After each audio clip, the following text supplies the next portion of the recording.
niño que no desarrolla el lenguaje al tiempo esperado, una persona adulta mayor que cambia de forma sutil pero constante, un paciente que ya no recuerda lo que siempre supo. Detrás de cada caso hay una pregunta: ¿qué está pasando en su cerebro? Y es allí donde la neuropsicología se convierte en una herramienta esencial para entender cómo el funcionamiento cerebral se refleja en nuestra conducta.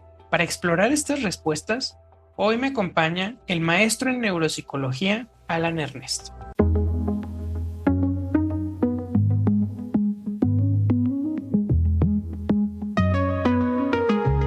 Bienvenido al Laboratorio de Psicología, el podcast donde exploramos el laberinto de los procesos mentales, el comportamiento humano y la salud mental. Soy Juan Martín Flores, estudiante de psicología, y este es un espacio seguro donde podemos sumergirnos en el conocimiento respaldado por la ciencia y las experiencias de expertos, siempre con la mente abierta para reflexionar, ajustar nuestras ideas y corregir lo que creíamos saber. Aprendamos juntos. El día de hoy nos encontramos con el maestro Alan Ernesto Barba. ¿Cómo está el día de hoy? Muy bien, gracias, Juan Martín. Aquí, pues contento de poder apoyar al proyecto y también que es una idea muy novedosa y contribuir con ello, pues me parece, pues, muy padre. Muchas gracias. Me gustaría empezar con eso, con el agradecimiento de su tiempo, de su espacio y también de su conocimiento. Sé que nuestra audiencia lo va a apreciar mucho. Con mucho gusto. Pues también es una parte de uno como científico que podamos también hacer divulgación de la ciencia porque es parte también de ello, o sea, comunicar los resultados, la información para todas las personas. No solamente que se quede como el conocimiento dentro de la universidad, sino que pueda salir. Pues bueno, empezamos. Primero me gustaría saber quién es el maestro Alan Ernesto Barba y cómo se definiría personalmente. Bueno, pues yo considero que soy una persona curiosa desde pequeño, que me lleva esta curiosidad pues a incorporarme en diferentes experiencias. Creo que he encontrado una muy buena cabida en la universidad. Bueno, desde la prepa, en cuanto a definir como una carrera, pues fue un proceso pues de introspección, ¿no? Para saber qué es lo que yo quería en ese entonces. Creo que fui muy inspirado de mi clase de psicología en la prepa, en la Escuela Nacional Preparatoria, por mi profesor. En ese entonces pues, no sabía mucho de la neuropsicología, o sea, solamente de la psicología como tal, la conducta y algunos procesos que no necesariamente, o sea, como que hay cierto escepticismo, ¿no? En la psicología, pero después ya me di cuenta que completamente no, que es otra cosa ya cuando se aborda desde la perspectiva científica. Bueno, ya profesionalmente estudié en Iztacala psicología, pues neuropsicología clínica, que es a lo que me dedico, además de dar clases en la universidad, o sea, como que es un lugar seguro para mí la universidad, estar consultando información, también como en aspectos no científicos, pero sí me gusta como la ciencia ficción, ¿no? Y también me ayuda como que a mi creatividad. Y bueno, aterrizarlo con los planteamientos, como ya más teórico-metodológicos. Me llamó mucho la atención cuando me dice sobre el misticismo de la psicología, porque a mí también más o menos me pasó lo mismo, porque a veces como que confundimos mucho el concepto de psicología, de la ciencia y de lo que sabemos como sociedad. Y creo que ya cuando lo estudiamos como ciencia ya cambia un poquito. No sé si se pierde la magia porque ya es como más aterrizado, pero me gusta. Hasta ahorita vamos bien. ¿Y qué le motivó después de psicología a seguir con neuropsicología? Aquí en Guadalajara, cuando estuve buscando neuropsicólogos o qué hacía la neuropsicología, me encontré que hay muy poquitos. Apenas de algunos años se abrió la maestría en neuropsicología en la Universidad de Guadalajara. Entonces, en su propio camino, ¿cuál fue el motivo? Ujú. Yo creo que desde el primer semestre tuve un profesor que, si bien no estaba esos temas en el plan de estudios, él sí tenía como la intención de que pudiésemos conocer como las bases biológicas de la conducta. Entonces, uno de los primeros textos que leímos con ese profesor fue la neurobiología de la memoria y del aprendizaje. Revisamos los estudios de Eric Kandel, Premio Nobel de Medicina, acerca de cómo cómo el aprendizaje y la memoria pueden generar cambios a nivel celular, o sea, en los contactos de sinápticos, en los axones de las neuronas. Bueno, eso lo estudió a través de experimentos, ¿no? Por ejemplo, un grupo de roedores los tenía en una jaulita con los estímulos necesarios, ¿no? Una ruedita, un bebedero, un comedero. Y en otra jaula tenía como los mismos roedores o el mismo número de roedores, pero lo llamaba en un ambiente enriquecido. O sea, tenía los mismos elementos de la primera jaula, pero con otros estímulos, ¿no? Como canaletas para que se metieran ahí los ratoncitos, ¿no? Otro tipo de juguetes, por así decirlo, para movimiento o para que estuviesen curiosando. Después, estudiar los cerebros de estos roedores, pues en post-mortem, se dieron cuenta cómo el ambiente enriquecido podría generar cambios en las células de ciertas partes, ¿no? Del cerebro de los roedores. Y eso, creo que me llamó mucho la atención desde ese momento. Fui un poco infeliz porque en Iztacala no había neurociencias, o sea, sí había como tal investigadores, pero no estaba en el plan de estudios. Después de esa clase con mi profesor, pues yo como que quedé prensado de ese conocimiento. Y pues también, no sé, un poco de ese misticismo que puede ir uno aclarando poco a poco. Pues me lleva como, por ejemplo, a ir a la biblioteca y a estar leyendo, ¿no? Como nuevamente a Kandel o ya cosas más de neuropsicología. También leí a Luria y a Tirapú. Y yo pensaba, bueno, debe ser algo como muy lejano esto de la neuropsicología, o ni siquiera sabía decir que en Iztacala se impartía. Pero ya lo supe después, ¿no? Ya que estaba por egresar, empecé a buscar pues a los responsables, ¿no? Cómo podía integrarme en el posgrado. Y pues así en esos últimos momentos de mi paso por la licenciatura, pues fui buscando la manera de cómo acercarme y estaban ofertando un diplomado por aquel entonces, todavía lo ofertan, que se llama Evaluación de los procesos cognitivos desde la neuropsicología. Entonces lo tomé bajo la dirección de la doctora Elena Romero. Lo estudié por un año, después hice como otras actividades en lo que me titulaba. Me fue encaminando como a darle respuesta a eso que yo había conocido desde el primer semestre, pero pues ya estaba más, pues sí me sentía más contenta, ¿no? De poder encontrar eso. Ahora que ya conocemos un poco sobre su camino profesional, creo que es un buen momento para hablar de este desarrollo que ha tenido la neuropsicología como disciplina y primero saber qué es la neuropsicología y cuál es la diferencia entre la neuropsicología y la psicología en general. Bien, la neuropsicología pues se deriva de la psicología. Integra pues diferentes disciplinas del edificio de la neurociencia y la psicología. Entonces, el estudio del funcionamiento cerebral en relación con la conducta de los seres humanos en ya sea en estado normal o cuando existe alguna patología en el encéfalo. Aquí en conducta pues hay diferentes como acepciones o cosas que se pueden estudiar como la conducta motriz como tal, el procesamiento cognitivo que es una respuesta encubierta, no se puede observar más que a través de la conducta, pero podemos hacer inferencias. Y la parte emocional también se puede estudiar desde la neuropsicología y también la personalidad. Digamos que estudiamos lo que sucede en el cerebro cuando hacemos cosas cotidianas como, por ejemplo, leer un libro, cuando hablamos, cuando tratamos de poner atención a una cosa. Esos son los procesos que estudiamos, que en conjunto se llaman procesos cognitivos. ¿Y de qué nos serviría, por ejemplo, saber cómo funciona nuestro cerebro cuando pensamos?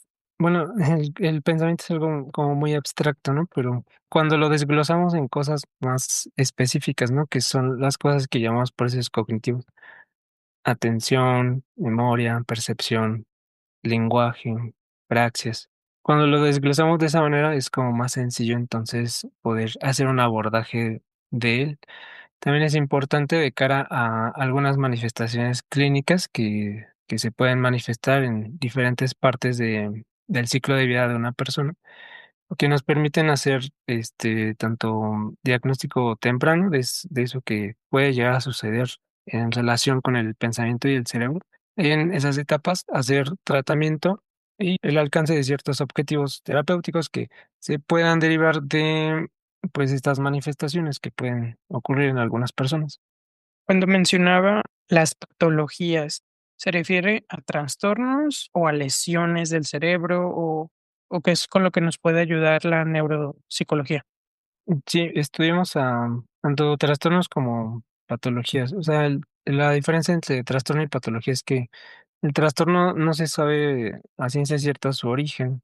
La patología, pues sí, sí sabemos que hay un agente etiológico, un origen lo que lo genera.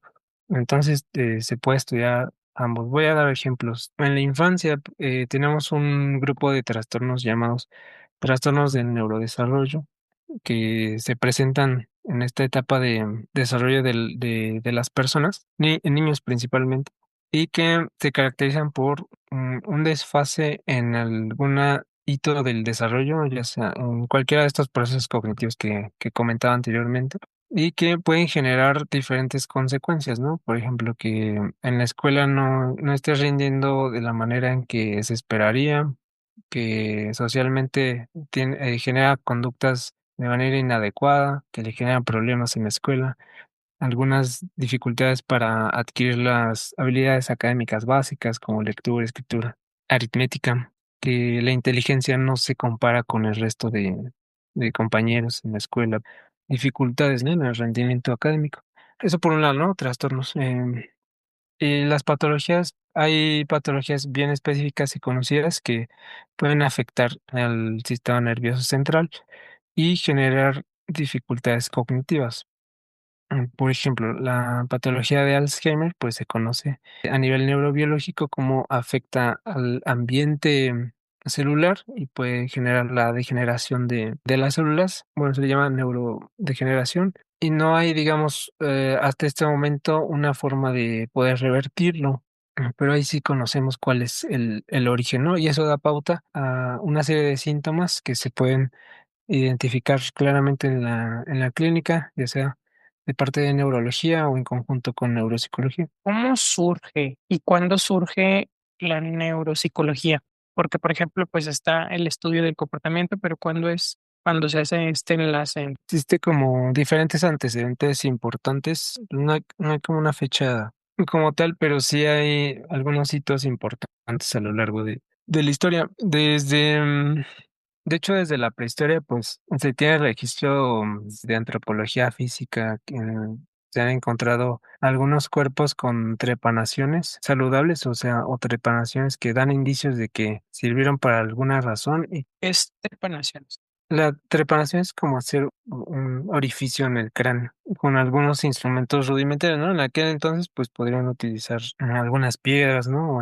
Talladas para generar la trepanación, pero estoy hablando de la prehistoria, ¿no? O sea, como dentro de la línea evolutiva, pues, digamos, antecesores del Homo sapiens, ¿no? O sea, ¿cómo se puede interpretar eso? O sea, de alguna manera en ese entonces se trataba de inferir con la inteligencia que se tenía en ese momento de que algo sucedía con la cabeza, ¿no? Que algo se le podía asociar, alguna función, algún malestar, y por lo tanto podían hacer alguna suerte de neurocirugía rudimentaria para poder aliviar algo. Después de eso, creo que también hay antecedentes en Egipto, ¿no? Se dieron cuenta que algunas personas, algunos soldados después de regresar de la guerra, pues tenían dificultades para expresar el lenguaje o para comprender cosas. Tarde, o sea, ya siguiendo como con la parte occidental, en Grecia había dos hipótesis, ¿no? Que las funciones del pensamiento, las emociones, tenían que ver con el cerebro. Estaban algunos a favor de como de esta hipótesis, y otros creían que no era así, que era parte que esa actividad mental se localizaba de alguna manera en el corazón. Entonces son esas dos hipótesis las que estaban como en disputa, ¿no? En aquel entonces es un siglo cuarto, quinto antes de Cristo en Grecia. Todavía sigue esa disputa, ¿no? De si el cerebro está actuando o si fue el corazón el que me hizo tomar la decisión. Es un tema muy interesante, pero ya hay como alguna respuesta acerca de eso, que son estudios de Damasio y que dan cuenta como de este concepto que se llama marcador somático y que nos ayuda como a comprender una relación más clara entre lo que sentimos en el cuerpo y lo que pensamos. Entonces, en la hipótesis del cerebro, pues tenemos a opositores como Alcamaeón de Crotón, que comentaba que era el cerebro es el asiento de la mente. Hipócrates comentaba que el cerebro y no otro órgano es como el origen de las alegrías, los sufrimientos, de la sabiduría y de las pasiones del ser humano. Platón hablaba del alma tripartita y que al menos la parte racional pues estaba asociada al cerebro.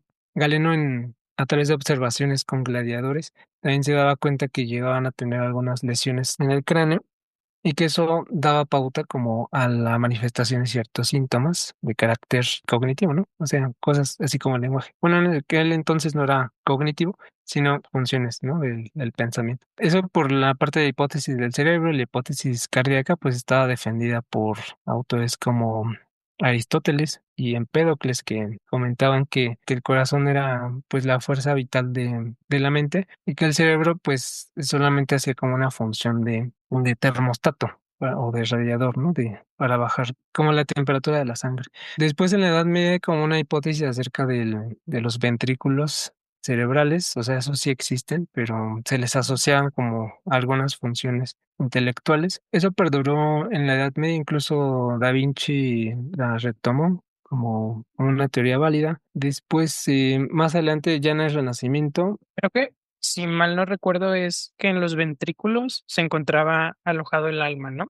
sí, y diferentes funciones, como la inteligencia, la memoria, la percepción, de acuerdo como a las diferentes partes anatómicas, ¿no? De los ventrículos. Y bueno, esa teoría pues perduró en la Edad Media.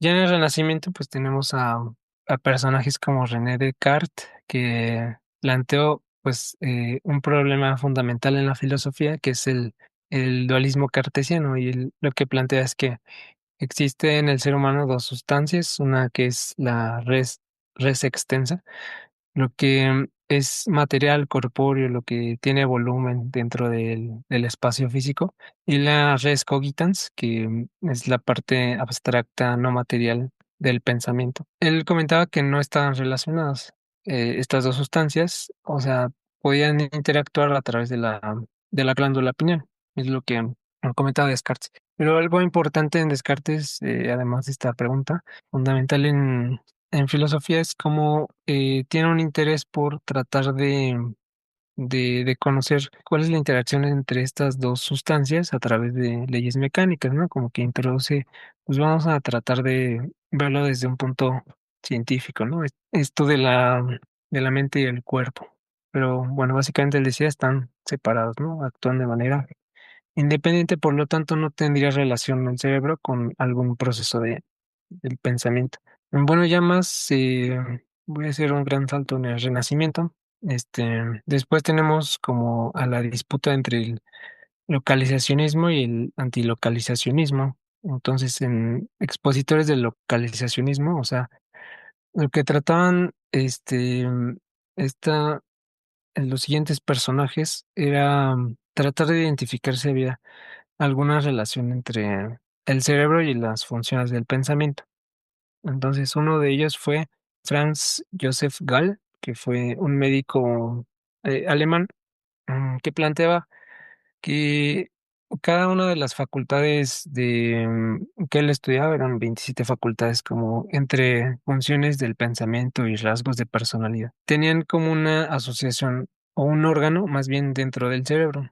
Y por lo tanto, si uno ejercitaba más alguna facultad, algún rasgo de personalidad, eso generaría que, como si fuese un músculo, creciera y generara un bulto en el cráneo, de tal manera que conociendo la forma del cráneo podíamos dar cuenta o describir tanto las funciones mentales de la persona, o para qué era bueno esa persona a nivel cognitivo, y también la personalidad. Eso se llama frenología y estuvo algún tiempo vigente por aquel entonces, 1880 y algo más o menos. Después hay algunos opositores, ¿no? A esta teoría de la frenología, como que Jean-Pierre Lorentz estudió a la corteza cerebral y se oponía como a la frenología de la siguiente manera.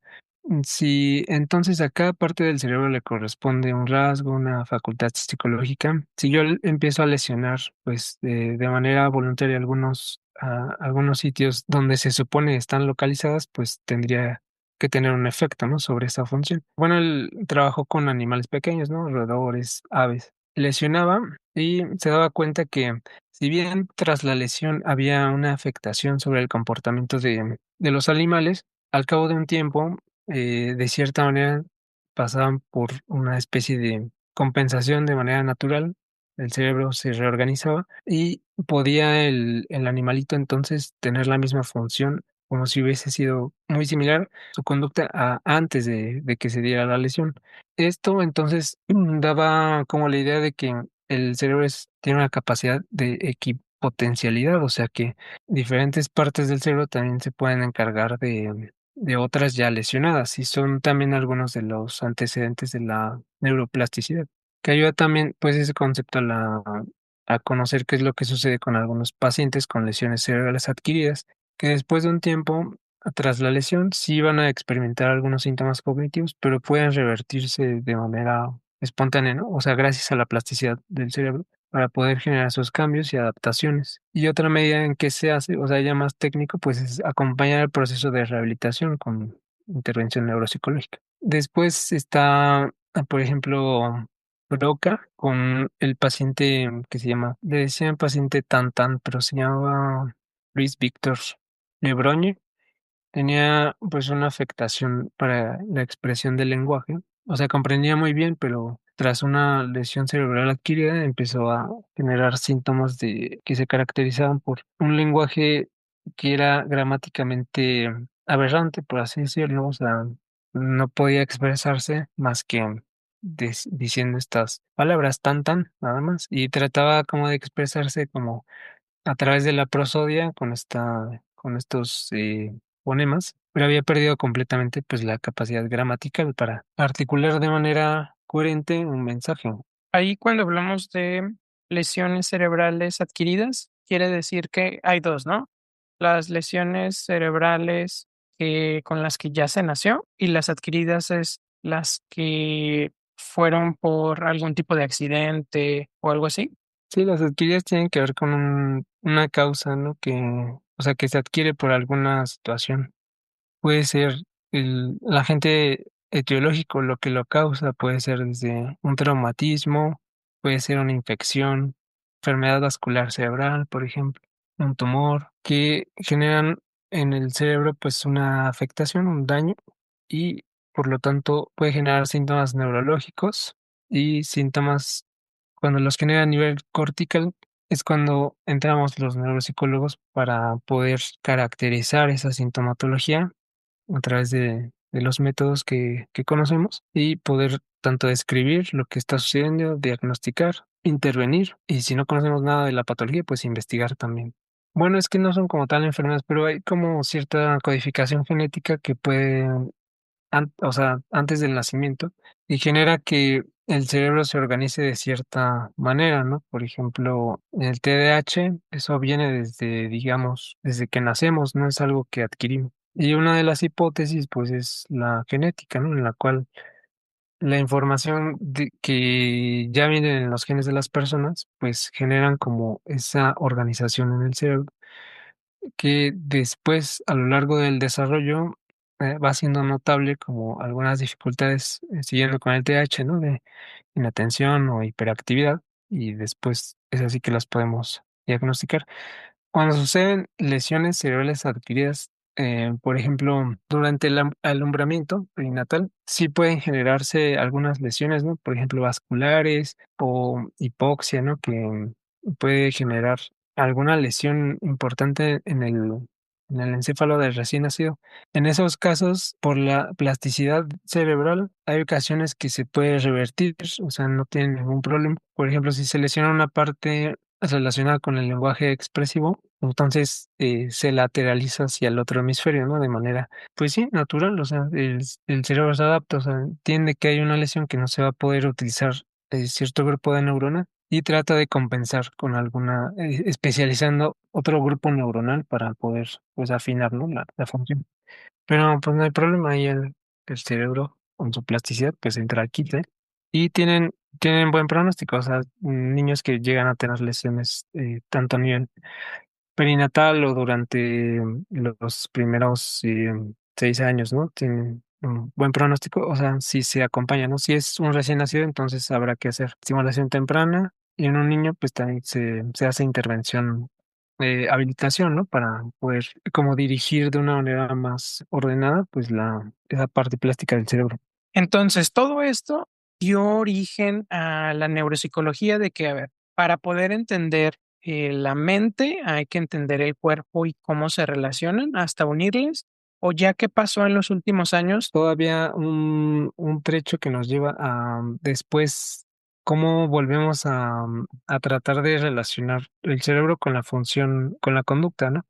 Porque si bien pueden estar como aparentemente disociados, o sea, que cada quien tenga su propio camino, o que sean cosas completamente diferentes, que no se mezclan, pues también hay otro tipo de evidencia que nos dice otra cosa, ¿no? Como esto que hemos estado hablando, como las observaciones que ya había hecho Galeno con los gladiadores, ¿no? Los mismos egipcios como sus soldados. Pues puede ser que sí haya una relación importante entre los procesos del pensamiento y el cuerpo, ¿no? Y en este sentido, cuerpo, pues nos vamos a referir como a esa parte del cuerpo relacionada como a las funciones cognitivas, ¿no? En el cerebro. Y hay entonces más adelante algunos otros autores que a través de sus investigaciones, pues se dieron cuenta de esta relación, ¿no?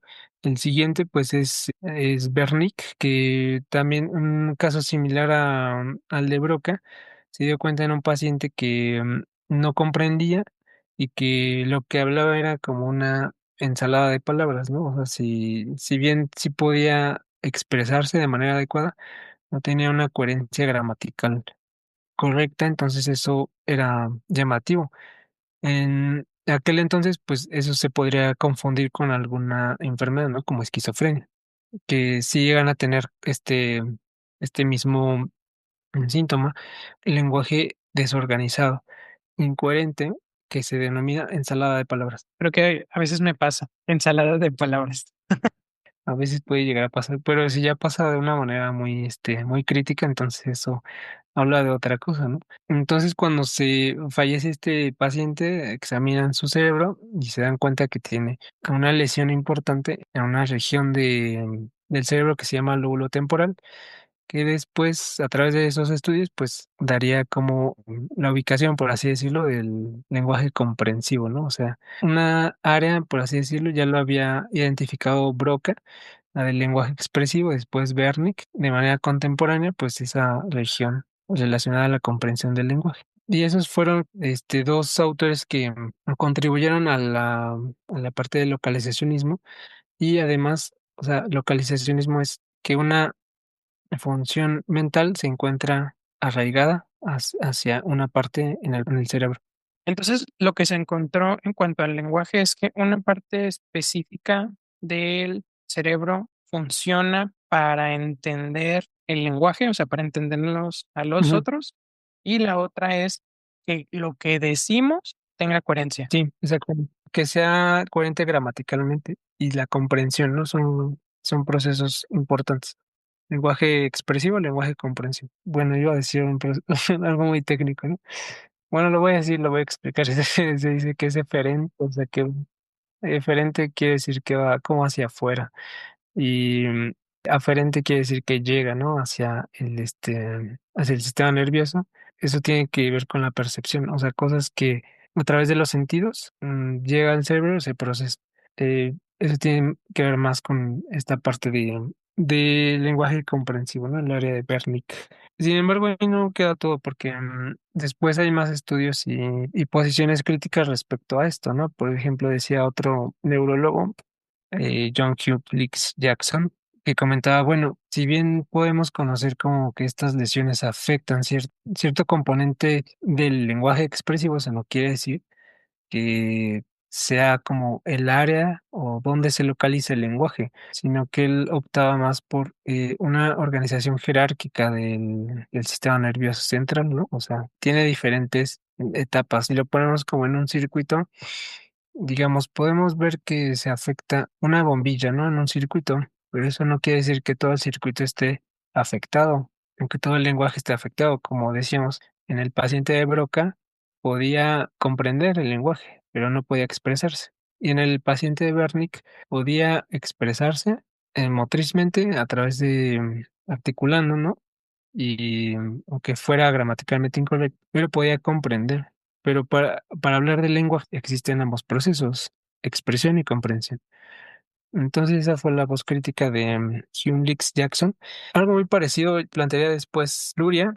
Hizo estudios con pacientes de la etapa entre guerras, que en aquel entonces pues se utilizaban calibres que no eran 100% mortales, pero sí podían generar pues lesiones importantes y eso generaba como experimentos naturales a través de pues de estos conflictos. A través de las observaciones, Luria plantea que, o sea, las funciones cerebrales no existen, digamos, en una localización. También siguiendo un poco esta idea de Jackson, sino que es una red extendida a lo largo del cerebro. Por ejemplo, siguiendo con el lenguaje, la red se extiende entonces desde, bueno, sí, frontal del cerebro y una parte posterior, pero funcionan en una red compleja y ambos son lenguaje. Entonces, este enfoque es el de los más contemporáneos, ¿no? O sea, a pesar de que se haya planteado más o menos en 1940 y algo aproximadamente Lurie, pues sigue siendo vigente, ¿no? Es lo que Luria denomina como sistema funcional complejo.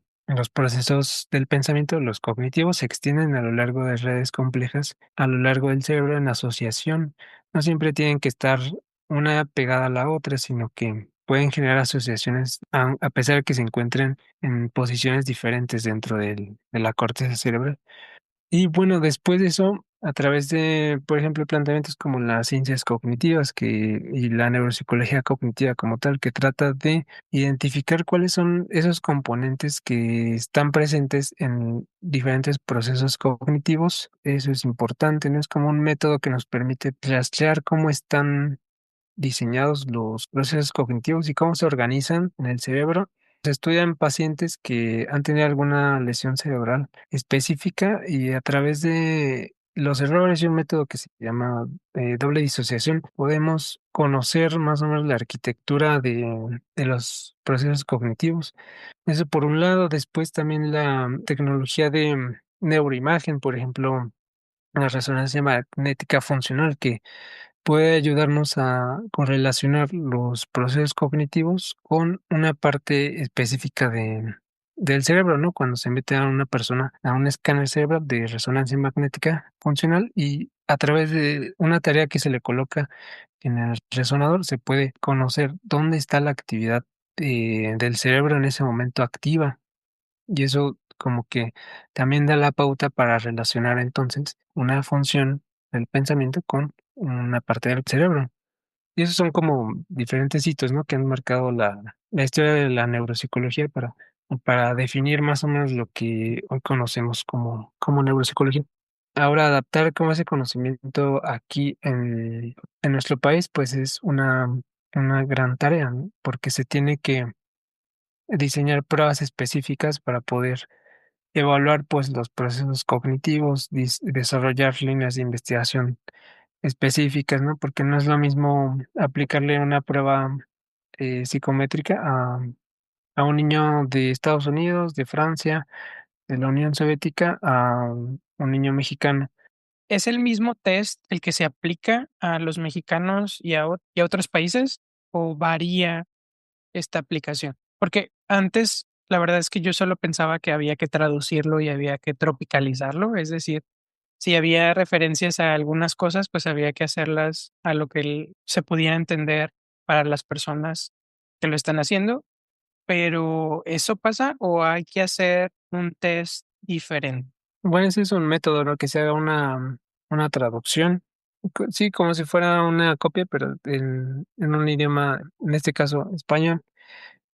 Y otra forma es que el investigador lo desarrolle desde cero, de acuerdo a las características de la población o al proceso cognitivo que trata de evaluar. Por ejemplo, en la lectura, el español es un lenguaje transparente en el sentido de que a cada letra le corresponde un fonema.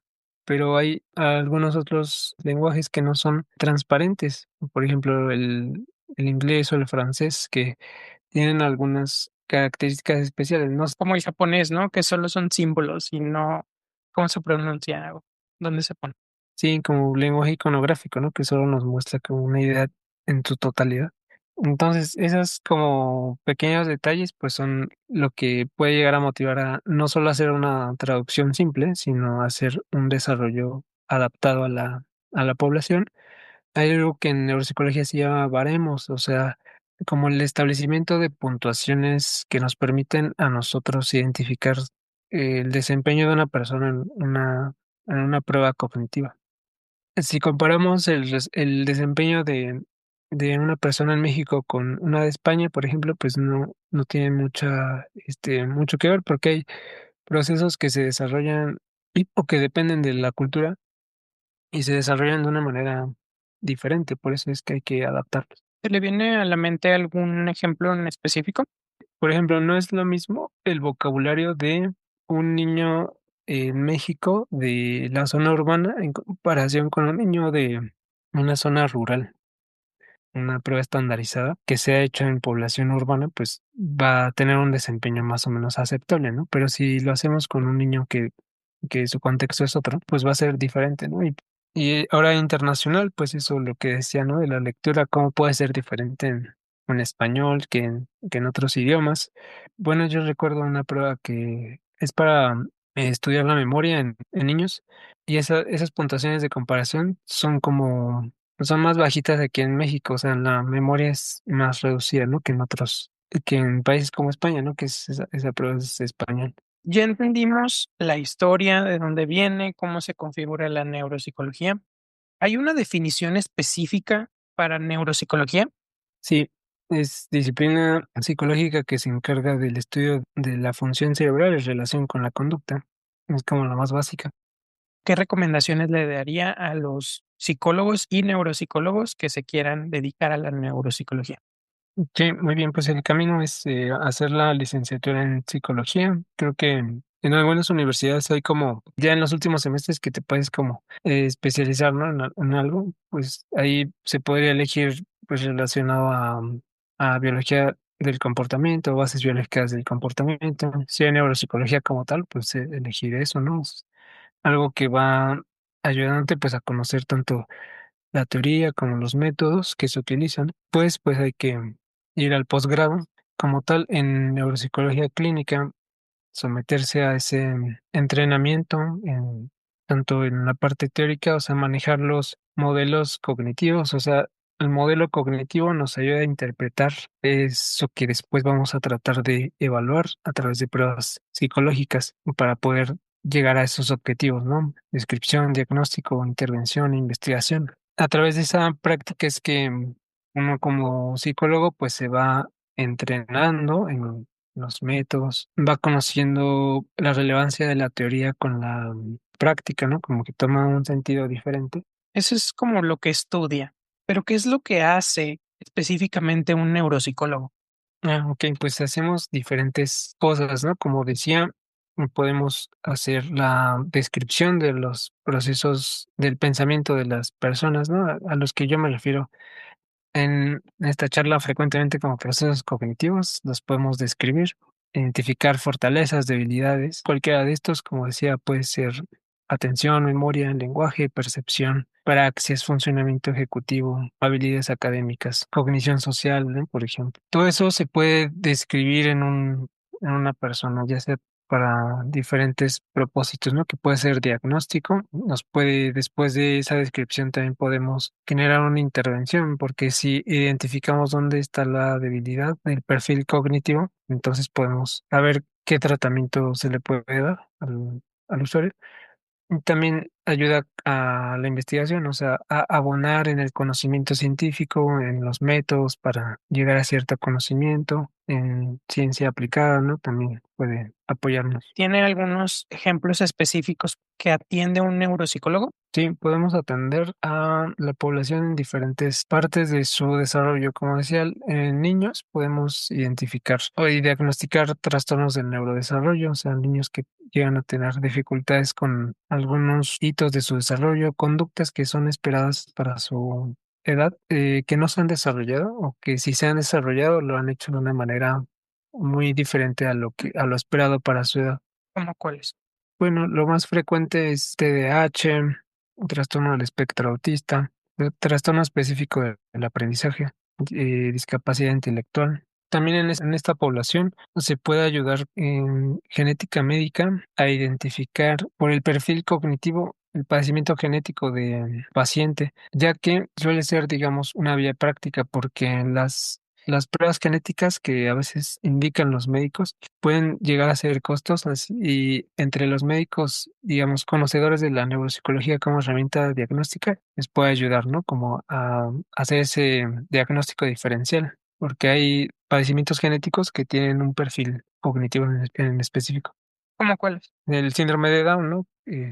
Además de las características físicas, ¿no? De que se pueden determinar en clínica, también el perfil cognitivo, pues, se caracteriza como por discapacidad intelectual. Síndrome de Williams, ¿no? Por ejemplo, que tienen dificultades intelectuales, visoespaciales, de cognición social.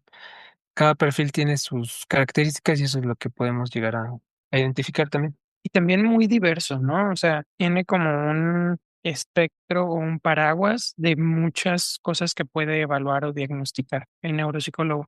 Una duda que me surge es cuándo una persona debería contactar o debería de ir con un neuropsicólogo. Como decía, en diferentes etapas del desarrollo de una persona se pueden tener como red flags, ¿no? Para acudir al neuropsicólogo. Bueno, la parte infantil, pues ya lo que he comentado, pero en general, pues sería pues un desfase en el desarrollo importante, diferente a lo esperado para su edad. Algo que no se ha desarrollado, una conducta que no se ha desarrollado, o si se ha desarrollado, lo ha hecho de una manera muy ineficiente.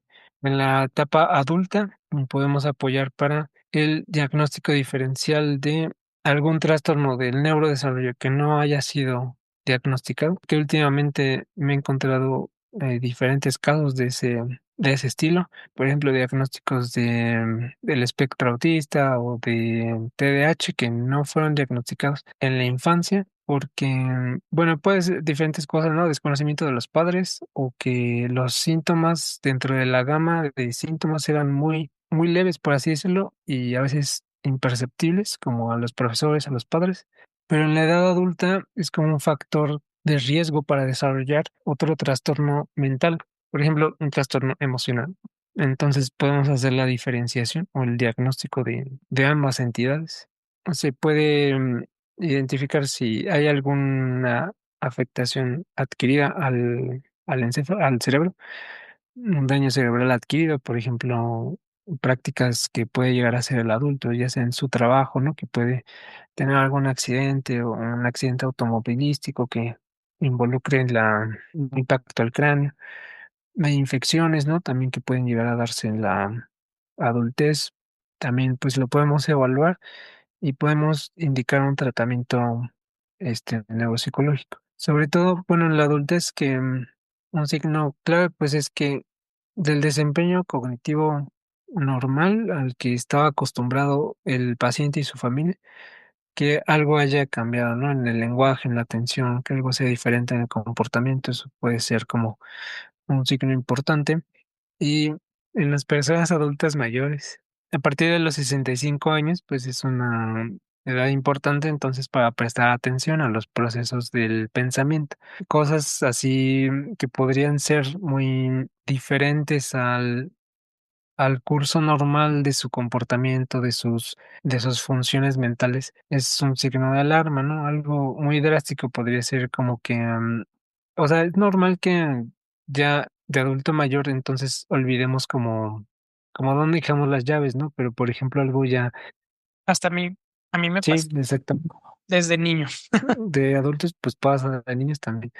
Pero ya en adulto mayor, o sea que, por ejemplo, si está preguntando constantemente sobre una misma información que ya se le dio en un curso de tiempo muy corto, pues eso ya no es normal. Por ejemplo, que salga y se desoriente completamente, no conozca cómo regresar a su hogar también, que olvide, por ejemplo, cómo utilizar un objeto, que no reconozca a familiares, que conductualmente se vuelva muy impulsivo, que no mida sus palabras, por ejemplo, que cambie de personalidad drásticamente, y algunos otros síntomas como emocionales, ¿no?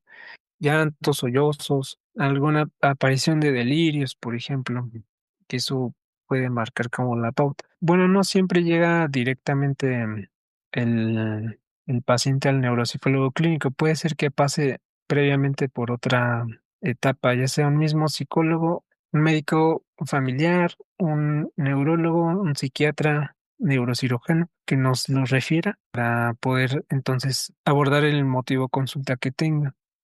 Primero se hace la evaluación para caracterizar las funciones del pensamiento cognitivas del paciente. Se identifica dónde están las fallas a nivel cognitivo. Después eso se contrasta también con qué quiere lograr el paciente en su vida cotidiana, ¿no? Por ejemplo, si bien nosotros podemos ver que tiene fallos de memoria, pues eso ya no es el problema, ¿no? Imaginemos un adulto una persona adulta mayor que tiene problemas de memoria y ya le dijeron que, bueno, que es Alzheimer, ¿no? Ahí no se hace una intervención directamente en la memoria, no es que se vaya a entrenar para mejorar su memoria, sino que lo que se hace es otra estrategia, ¿no? Como buscar estrategias compensatorias que pueda ayudar a llevar su vida cotidiana de manera pues más o menos estable con esos recursos, ¿no? Que son como externos, ya no dependen de su memoria natural. Por ejemplo, recordatorios, que utilice la agenda, si no la sabe utilizar, pues en el consultorio se le enseña, o si puede poner recordatorios en sistemas inteligentes, ¿no? Como Alexa, ¿no? O en su mismo teléfono también se le puede entrenar como a programarlos. También se trabaja con los familiares para poder generar estrategias de manejo conductual, gestión de estímulos en el ambiente, para poder generar estrategias de manejo ahí en casa. O qué se hace si mi paciente tiene delirios, ¿no? Por ejemplo, que se levanta constantemente en las noches, pues ya se van haciendo estrategias conductuales para poder modificar la conducta hasta donde sea posible. Creo que ahora ya me quedó más claro como la visión. O sea, quizás se puede entrenar para mejorar un poco, pero no se puede revertir. Como decía, hay que evaluar y hay que graduar como el nivel de daño y también pronosticar cuál es el curso que podría tener, si se tiene el tratamiento o no en el usuario. Entonces, en el ejemplo que di, pues estaba pensando en una persona adulta mayor con una enfermedad neurodegenerativa. Eso ya no es reversible, o sea, a pesar de que la plasticidad cerebral puede apoyar en algún aspecto, pues sigue afectando como las áreas de las redes del cerebro que tienen que ver con el almacenamiento de información. Por eso entonces en esos casos donde la pérdida ya no es reversible, entonces se utilizan estrategias compensatorias y se trata de habilitar lo más que se pueda los procesos cognitivos que sí conserva la persona. Si conserva atención, percepción, entonces pues tratamos de que eso se siga manteniendo para que no afecte el perfil general de la persona y por lo tanto que no deteriore pues su funcionamiento, ¿no? En la vida cotidiana. Pero hay otros casos donde, si bien no es reversible, pero no genera como una afectación de neurodegeneración constante. Por ejemplo, en un daño cerebral adquirido por enfermedad vascular. Ahí tenemos oportunidad para, a través de la rehabilitación, reorganizar la función cognitiva perdida. No siempre se llega como a la forma original que tenía el paciente, pero pues sí se trata de aproximar. Si no se logra, entonces pues compensamos, ¿no? Con estrategias de ese estilo.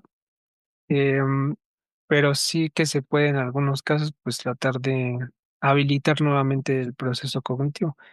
Pero vaya, en esos casos sí serían personas más jóvenes y que pues no tuvieran presente como una patología de daño irreversible. Creo que ya hablamos sobre las personas adultas mayores, pero en los niños, ¿cuáles serían esas señales de alarma? Mencionó los hitos de el desarrollo, pero ¿nos puede explicar como muy generalmente cuáles son estos hitos? En las diferentes etapas de la vida existen como hitos que requiere lograr bueno, que se espera logre el niño, ¿no? Por ejemplo, el lenguaje, ¿no? Que al año pues se espera que diga palabras sueltas, ¿no? Y que en tanto va desarrollándose pueda empezar a formar frases, sujeto, verbo, predicado, ¿no? Que eso ya es una complejidad gramatical ya más avanzada. Y para cada proceso cognitivo entonces existe una cierta temporalidad, que también es un área de estudio. O sea, saber las etapas en las que se van desarrollando los procesos cognitivos y otras señales de alarma es lo que está generando en otros ambientes. O en su caso, si le puede conocer al pacientito, pero ¿qué es lo que dicen, por ejemplo, sus profesores de su comportamiento? ¿Es lo esperado al resto de sus compañeros? ¿Les llama la atención algo en específico? ¿Qué quejas, por así decir, tiene sobre el pacientito en diferentes ambientes, además de en casa? Eso creo que puede ser como orientador, ¿no? También, porque, pues claro, no, como padres no siempre es que tengamos la lista de los hitos del desarrollo, ¿no? Estos tienen que cumplir a esa edad y es. Quizás se saben o la tía, la hermana, la mamá dice, ay, ya tiene 3 años, ya debería de hablar, ¿no? O ya sucedió esto, ya debería de pasar esto. Ya para ir cerrando, ¿qué es lo que más le ha sorprendido al estar trabajando con la neuropsicología? ¿Y qué cree que le espera a la neuropsicología en el futuro? Bueno, de la neuropsicología, pues me llama mucho la atención cómo tiene esta capacidad para poder ayudarnos a comprender la relación entre cerebro y lo que hacemos en tanto conducta o pensamiento, que el cerebro pues tiene redes muy intrincadas que no siempre es muy sencillo pues conocerlo, que sigue siendo, como decía, pues un misterio, pero eso creo que me sigue motivando, ¿no? A poder vislumbrar un poquito más de neuroplasticidad, ¿no? Es como un estilo de resiliencia, ¿no? Que tiene para afrontar incluso las dificultades como puede ser un daño, ¿no? Al tejido como tal. Eso es que creo que es una capacidad muy notable que se da a lo largo de toda la vida, ¿no? Inclusive en adultos mayores puede tener también plasticidad muy disponible y que explicaría como algunos comportamientos. Y bueno, yo diría, creo que eso, ¿no? ¿Qué cree que espera que suceda o qué le gustaría que sucediera? Pruebas o evaluaciones a través de realidad virtual para identificar, por ejemplo, en niños con TDAH, ¿no? A través de realidad virtual les ambientan como un salón de clases y tratan como de evaluar la atención, situación mucho más acorde, ¿no? A donde se están manifestando las dificultades y eso ayuda a que esa misma tecnología pueda servir tanto para evaluación como para tratamiento. En la parte de inteligencia artificial, creo que ya ayuda mucho como a que el clínico pueda delegar algunas funciones básicas, ¿no? Agendar infografías, alguna situación que hayamos nosotros identificado en la evaluación. Creo que eso ayuda mucho a que entonces delegamos eso y podemos tener más tiempo, digamos, de calidad con el paciente o escucharlos de una manera más atenta en las dificultades que quieren comentarnos y resolver también. Creo que no se pierde como esta parte terapéutica de, aún siendo neuropsicólogo, pues tiene que conservar, ¿no? La vocación, a pesar de que esté disponible la inteligencia artificial, ¿no? Que al final uno como clínico, pues toma las decisiones respecto al paciente, ¿no? La socializa también con el paciente. Creo que podríamos llegar a como una integración más importante en las diferentes ciencias biomédicas, ¿no? Que nos dedicamos a la parte de la salud mental, o las enfermedades neurológicas, porque muchas veces así es el tratamiento, no necesariamente es únicamente responsabilidad del neuropsicólogo, ¿no? Sino también hay un equipo de profesionales detrás. También creo que en la parte de procesamiento de datos, ¿no? Suena muy que todavía le falta camino por recorrer, utilizando la tecnología para generar nuevo conocimiento y también nuevas intervenciones, ¿no? Como tradición, tenemos en el podcast al final hacer una pregunta y esa es, ¿cuál ha sido el mejor y el peor consejo profesional que ha recibido? Ya sea uno o el otro o los dos. Pues creo que he tenido una retroalimentación respecto, pues algunas cosas que llego a hacer bien, ¿no? O sea, de manera intelectual. Bueno, pues, ¿por qué no sigues, no? Por este camino. O sea, docencia e investigación. Lo que he hecho más, pues, ha sido, bueno, ambas, ¿no? Pero más yo creo que docencia. Y pues sí, es un lugar donde me siento muy contento, ¿no? Porque sigo, sigo conociendo cosas, un estudiante en la universidad. Eso por un lado, y y mal consejo, no estoy seguro que haya recibido un mal consejo, la verdad, Aura. También he tenido la fortuna de encontrarme a gente que trata de compartirme, pues es para mi mejor bienestar, o como que lo enfocan desde ese punto de vista. Entonces, pues sí, es difícil encontrar un. Antes de terminar, ¿le gustaría agregar algo más? Bueno, pues agradecer a podcast a Juan Martín por la invitación. Pues me lo pasé muy bien aquí. Bueno, por la parte de docencia sí llego a ser a veces muy técnico, pero espero que en otra oportunidad pues podamos hablar de otro tema, ¿no? Más coloquialmente. También felicitar al proyecto. Creo que es una manera muy importante en la cual podemos divulgar los conocimientos, sacarlos de la universidad hacia donde también son importantes que se conozcan, pero que les sean de gran ayuda. Yo estoy totalmente seguro de que así va a ser, porque varias de las personas que nos escuchan, yo hace 2 años no sabía qué hacía un neuropsicólogo, no sabía cuándo acudir con uno, ¿no? O sea, sonaba muy padre. Y la verdad es que gracias a usted, maestro, el tomarse el tiempo, el habernos regalado este momento y su conocimiento, la verdad sé que va a ser y sé que es de mucho beneficio lo fue para mí y sé que va a ser para también nuestra audiencia. Muchas gracias.